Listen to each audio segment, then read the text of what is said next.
Fala aí, torcedor santista. Mais um vídeo no ar. Pré-jogo, tradicional pré-jogo, que não tem sempre, tem quando dá, né? Às vezes é muito corrido, rodada em cima de rodada, mas pelo menos sempre com os times de fora. E quando tem um tempinho igual hoje, a gente consegue fazer. Vasco e Santos amanhã pela sexta rodada do Campeonato Brasileiro, lá em São Januário, 4 horas da tarde, né? Dia das Mães, 14 de maio. E vamos falar um pouquinho das escalações do Peixe, do Vasco, dos desfalques, né? Que o Odair tem alguns problemas para essa partida. E tem também um boletim do Vasco. O jornalista vascaíno, o Felipe, vai mandar aqui um boletim. Eu já vou colocar aí para vocês verem depois que a gente falar do Peixe.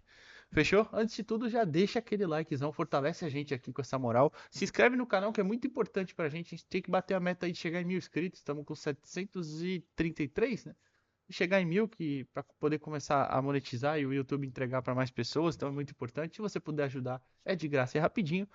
Mas é isso, bora pro vídeo.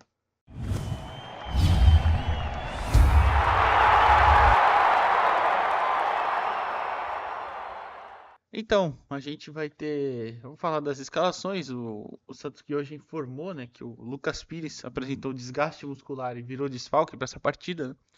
Já tinha também como desfalques os tradicionais, né, que a gente repete aqui que estão fora da temporada: Felipe Jonathan, Jair, Zabala, que estão fora da temporada, né, lesões de ligamento. O Soteldo, que ainda tá fora também, se recuperando de um problema na coxa. O Luan Dias também, ainda fora, né? O meia que chegou do Água Santa, só estreou contra o Galo, depois se machucou. Também tá fora, já tá trabalhando com bola, mas ainda não voltou. E o Bauerman, né? Efetivamente afastado. O Bauerman, até o julgamento, não sei até quando vai ser, mas enfim. Tô com a notícia aqui do Globo Esporte aberta, só pra falar a matéria, né, do Globo Esporte aberta, só pra falar dos desfalques mesmo. Ah, e o Sandri, O Sandri está se recuperando de uma infecção, ainda não tem previsão de retornar. Ele que tomou aquela pancada e fraturou, né, por aqui, acho que foi o osso perto do nariz, contra a Portuguesa, e ele operou. Depois da operação, teve uma infecção ali, ficou até meio inchado. Saiu uma foto de um jogo que ele estava no banco inchado e era esse problema aí dessa infecção. Ele fez um pequeno procedimento de novo para limpar e tirar a infecção, né? A gente espera que volte logo, mas ainda está fora por um tempinho. E o Mendonça que sofreu um edema, né, na coxa direita. O edema é uma pancada, né, que deixou, provavelmente deve estar inchado, alguma coisa assim. Então, contra o Bahia, né, ele sofreu isso, até saiu logo cedo, né, depois de ter dado uma assistência e feito um gol, né. Tá jogando muito bem o Mendonça, isso vai ser um grande desfalque. Mas, enfim, tá fora para amanhã. Provavelmente volta na quarta-feira. Se não voltar na quarta, domingo que vem contra o Palmeiras, ele já está de volta. Mas então a gente tem. Esses são os desfalques. E a provável escalação vai passar aí para vocês na tela. Mas eu vou falar também, claro, João Paulo, João Lucas ou Natan. Eu acho que ele vai com o Natan, porque o Natan tava naquela sequência antes de perder a vaga pro Gabriel Inocêncio. Messias e Joaquim e Gabriel Inocêncio, né? O Gabriel Inocêncio que joga nas duas vai passar da direita para a esquerda, provavelmente, né? Rodrigo Fernandes, Dodi, Rodrigo Fernandes voltando de suspensão, né? Rodrigo Fernandes, Dodi e vai entrar no lugar do Camacho, o Rodrigo Fernandes, né?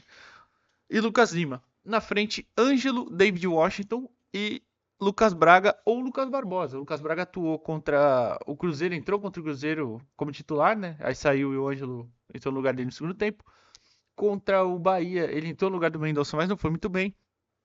E tem a opção do Lucas Barbosa, que tinha sofrido uma entorse no tornozelo, né? Uma lesão ligamentar ali no tornozelo. Mas já está de volta, não atuou ainda, ficou no banco nesses últimos jogos, mas já está aí à disposição. Talvez seja uma alternativa para o Odair, né?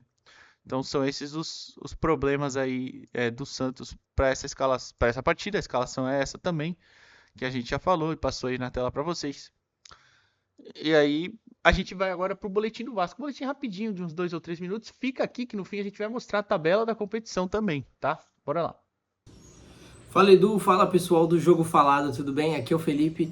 Eu vim falar um pouco para vocês sobre como esse Vasco vem para encarar o Santos nesse domingo às 4 da tarde em São Januário. O Vasco vai a campo com 2 desfalques, sem o Andrei Santos, já vendido ao Chelsea, mas está emprestado ao Vasco, e também o Marlon Gomes. Eles já se apresentaram à seleção sub-20 que vai disputar a Copa do Mundo. E o técnico Maurício Barbieri também não poderia ir a campo por causa de uma suspensão que ele teve no jogo contra o Atlético Mineiro na primeira rodada válida do Campeonato Brasileiro, quando o Vasco ganhou por 2-1 do Galo no Mineirão. O Vasco entrou com recurso no STJD e conseguiu o habeas corpus, então o técnico Maurício Barbieri vai para campo, vai treinar o time contra o Santos amanhã em São Januário. A princípio o Vasco também não vai pagar as multas de Juan Cruz, ou Juan Seco, como ficou conhecido no Santos, e Carvajal, então eles não jogam amanhã. Então o Vasco deve vir a campo com Léo Jardim no gol, Pumita Rodrigues na lateral direita, Robson Bambu, ex-Santos também, e Léo na zaga e Lucas Piton na lateral esquerda.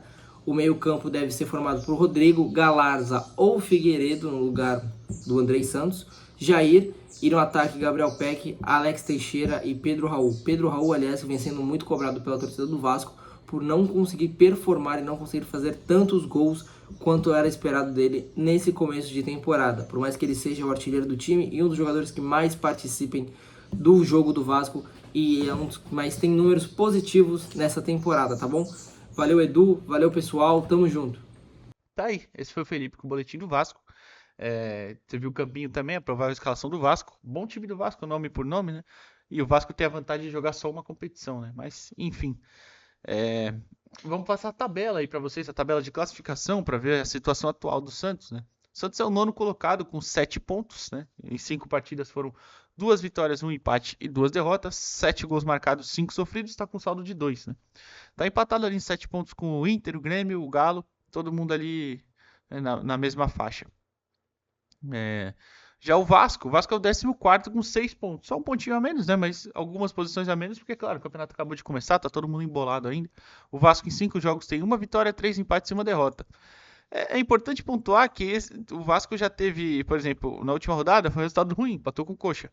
Mas empatou já com um bom time do Flu, no Maracanã com o mando do Flu, né? Empatou com o Palmeiras também, esse aí já foi em casa, né? No Maracanã com o mando do Vasco. Perdeu pro Bahia também, então o Vasco tá meio que numa montanha russa, né, pelo menos nesse começo do campeonato. E venceu o Galo, né? Venceu o Galo na estreia. Então, assim, venceu adversários difíceis, mas perdeu para adversários também mais fracos, né? Como o Bahia. Aliás, venceu um adversário mais difícil e perdeu para um adversário mais fraco, mas empatou também com bons times ali. Então o Vasco tá bem irregular, pelo menos nesse começo. Mas é isso, uma vitória poderia colocar o Santos lá em cima, né? Pelo menos na quarta colocação. Claro, dependendo dos outros resultados da rodada. Mas o empate também não seria um mau negócio, principalmente pensando que é um território muito difícil de jogar, né? Que é o São Januário. Fechou? Mas é isso, esse é o pré-jogo. Amanhã, 4 horas da tarde, dia 14 de maio, dia das mães, São Januário, Vasco e Santos pela sexta rodada do Campeonato Brasileiro. Deixa aquele like aqui, ó, fortalece a gente para esse vídeo ser entregue para mais pessoas, né? Ajuda bastante a gente. Se inscreve no canal, que é muito importante também. E eu esqueci de fazer o sorteio, rapaziada. O sorteio era para ser essa semana, eu esqueci completamente. Então eu vou fazer provavelmente na segunda. Talvez tenha alguma live segunda, não sei, depende de como for a outra semana. Mas eu vou fazer sem falta essa semana 2 camisas do Segunda Pele, camisetas esportivas, né, para vocês. E é isso. Fechou? Até a próxima. Valeu!